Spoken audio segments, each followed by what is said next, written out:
이제 어떻게 보면 마지막으로 할 수 있는 이제 3부에 대해서 보도록 하겠습니다. 1부에서는 이제 교회의 인적 구성에서도 봤고, 2부는 이제 그 인적 구성이 되기 위한 신자가 되기 위한 과정들에 대해서 나왔고요. 3부는 재반 규정들이라고 할 수 있겠습니다. 이게 그 당시에 이렇게 중요하다고 생각하는 그런 규정들을 이제 모은 거죠. 아니, 어차피 사도전승 전체가 이렇게 생각을 가지고 기승전결로 쓴 게 아니고 있었던 기존의 것을 이제 엮어 놓은 거니까요. 이제 그 중에서 3부는 이제 특별히 이 잡다한 여러 가지 것들이 있습니다. 예를 들자면은 영성체 규정이죠. 평일미사는 4세기 후반부터 이제 일반화돼요. 이 당시만 해도 지금은 이게 편집된 게 210년이니까요. 이 시대만 해도 박해시대이고 그렇기 때문에 평일미사는 없었습니다. 그러면 성체를 어떻게 하느냐? 이제 이 당시만 해도 지금처럼 우리 제병 이게 아니지 않습니까? 빵과 포도주 식사예요. 이게 하나의 식사. 제가 얘기를 좀 덜 했는데 지난 디다케 때 아주 굉장히 중요합니다. 유다교의 그 일반적인 식사를 따가지고 이제 전식과 후식에 맞추어 가지고 성찬 기도문들이 만들어지거든요.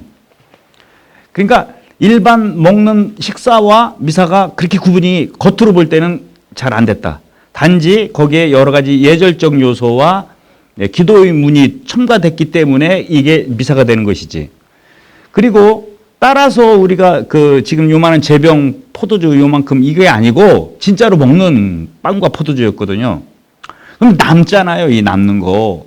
이 남는 거를 집으로 가져가서 어떻게 보관하고, 또 이제 이때는 신부가 이렇게 봉성체를 하는 것이 아니라 자기가 알아서 이 성체를 영해야만 하는 거예요. 빵을 예를 들어서 잔치집에서 봉성한다고 그러나 그 봉성한 음식을 자기가 먹는데 그냥 음식을 먹으면 안 된다라는 거예요. 이 영성체를 하기 위해서는 예를 들자면 공심제를 지키라든지, 집에서 물론 미사 때 당연히 공동체가 함께 드리는 미사에는 공심제를 해야 되겠지만 집에서도 공심제를 한다든지, 동물들이나 쥐 옛날에 이런 거 많았잖아요. 어떻게 보관하라든지, 뭐 성체를 영하기 전에 어떻게 해라든지 이런 규정들이 나와 있죠. 뿐만 아니고 이게 부제들이 그 미사에 참석하지 못한, 성찬식에 참석하지 못한 신자들에게 어떻게 해라든지 이런 규정들이 나와 있고요. 그 밖에도 이제 초세기에는 굉장히 중요했던 신심의 한 축이었죠. 기도, 자선, 단식. 단식을 또 어떻게 해라든지. 디다케에 이미 유다인들은 월요일하고 목요일 날 단식을 했어요. 근데 이제 우리는 그거를 바꿔가지고 이제 수요일 날, 금요일 날 이제 단식을 하고, 이 단식을 하고 남은 그런 음식을 어떻게 애덕으로 하라든지 이런 그 뭐라 그럴까 규정들이 있죠. 이 사도전승은요, 초대 교회의 전례의 발전 과정에 굉장히 중요한 문헌입니다. 그래서 교부학에서도 중요하지만 전례학 하시는 분들한테도 굉장히 중요한 문헌이라고 이야기를 할 수 있겠어요. 가장 중요한 제일 첫 번째는 디다케죠. 90년경에 어떻게 미사가 했는지, 그 당시만 해도 유다인들의 일반 식사를 라는 틀을 가지고 우리가 전례를 한 거니까요. 하느님을 예배가 된 거니까요. 그리고 또 하나는 160년경에 쓰인 유스티노가 쓴 호교론이라는 책이 있습니다. 이 호교론은 나중에 호교교부에 대해서 배우게 됐지만 그 당시 황제한테 우리가 누구라는 것을 가르쳐 주는 거예요. 그러니까 우리 천주교의 언어와 개념과 성경을 아무것도 모르는 사람한테 우리 미사를 설명해 주는 거예요. 그러니까 이것도 굉장히 중요하죠. 그리고 또 하나가 바로 이 사도 전승이라고 이야기를 할 수 있겠습니다. 그리고 이 책의 그 일반 3부에 나오는 그 제반 규정들 중에서 또 중요한 것이 기도 시간이에요. 제가 이제 시작할 때 말씀드렸듯이 이제 시간을 24시간을 7으로 나눠 가지고 이제 그 시간마다 기도를 하는 거죠. 이 시대에 시간은 우리는 아침을 하루가 언제 시작하는 겁니까? 해가 뜨면서 아침 되면서 보통 하루가 시작된다고 그랬는데 여기는 좀 달라요. 해가 떨어지는 게 하루가 시작입니다. 해가 떨어지는 게. 그래서 이제 여기서부터 나온 게 뭐가 특정 미사가 나온 것이죠. 해 떨어지는 날이 이제 하루의 시작이니까 성경적 하루의 시간은 0시, 3시, 6시, 9시, 12시 이렇게 나누게 되는 거죠. 이렇게 하면 반, 또 반 해서 나누게 되는 건데 예를 들어서 3시면은 아침 9시, 6시면은 12시, 3시면은 오후 3시. 그래서 지금도 낮 기도는 6시경 하면 12시에 3시경 하면은 오후 3시에 이렇게 이제 바뀌게 되는데 그 각 시간마다 어떻게 기도를 하라라는 이야기가 나오고 있어요. 굉장히 아름다운 그 기도에 대한 해석들이 나옵니다. 나중에 이제 시간이 되면 이런 개별 책들을 우리가 함께 읽을 때 이제 시즌 2가 이제 있다고 한다면 그때 자세히 보도록 하겠습니다.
성찬의 전례에 대해서 조금 말씀을 드려야 될 것 같아요.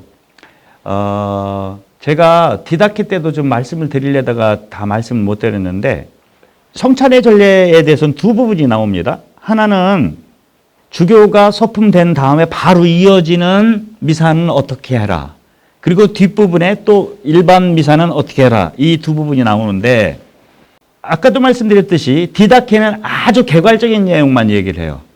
그리고 유스티누 교부가 쓴 호교로는 민신자를 상대로 해서 쓴 거예요. 그래서 둘 다 성체성사에 대한 전례에 대한 정보를 알려주고 있지만 좀 부족해요. 그러나 이 사도전승은 규정집이기 때문에 아주 정확합니다.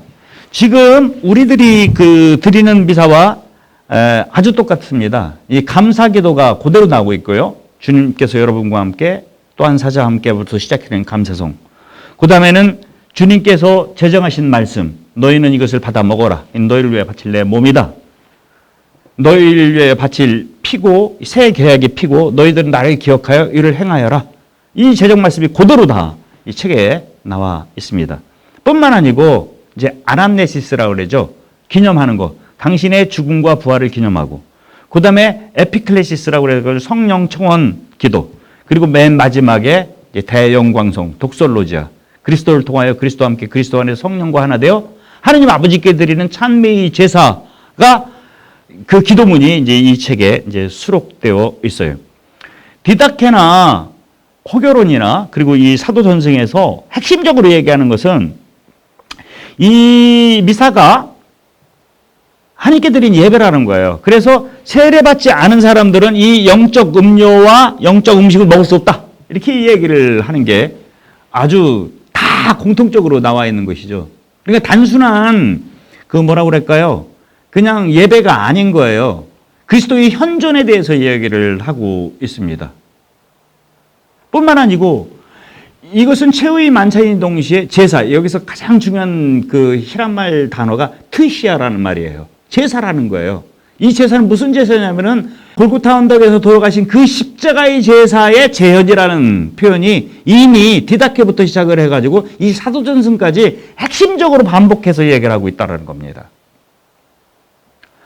예, 이상으로 사도전승에 대해서 알아봤습니다. 제가 이번 시간에 본 것은 사도 교부들은 개별 교부들이 쓴 작품들이고 이 시대에